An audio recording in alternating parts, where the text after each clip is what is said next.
বিভিন্ন জেলা থেকে ব্যাপারীরা তাদের পালন করা পশুগুলো এখানে নিয়ে আসছেন বিক্রির উদ্দেশ্যে এবং বেচা বিক্রি পুরোদমে জমে না উঠলে কিন্তু প্রতিটি হাটে আমরা দেখতে পাচ্ছি প্রচুর গবাদি পশু এবং কোরবানির পশু নিয়ে এই ব্যাপারীরা হাজির হয়েছেন। এখানে আমরা একটু দেখানোর চেষ্টা করছি চট্টগ্রামে কিন্তু বেশিরভাগ বাসিন্দারা লাল গরু অর্থাৎ রেড চিটাগাং ক্যাটেলগুলো বেশি পছন্দ করে থাকে, যার কারণে লাল গরুর আধিক্যটা আমরা দেখতে পাচ্ছি এই হাটগুলোতে সবচেয়ে বেশি। দামের ক্ষেত্রেও তারা বলছেন যে লাল গরু এবং লম্বা শিংওয়ালা যে গরু রয়েছে সেগুলোর দাম তুলনামূলক অন্যান্য যে গরুগুলো আছে সেগুলোর চাইতে খানিকটা বেশি। আমরা দেখছি যে এই মুহূর্তে যে গরুগুলো আমরা একটু দেখানোর চেষ্টা করছি, এই এক একটি গরুর ওজনও প্রায়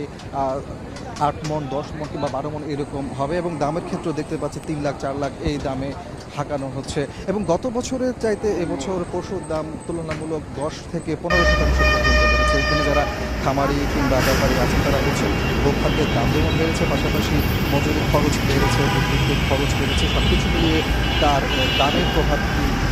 গরুর উপরে এসে পড়েছে। তো সব কিছু মিলিয়ে বলা যায় যে এই মুহূর্তে যেহেতু কদিন পরেই পরিচিত কোরবানি ঈদ, শেষ মুহূর্তে সেই বেচাকেনা এখানে শুরু হয়েছে। তবে পুরোদমে যে বেচাকেনা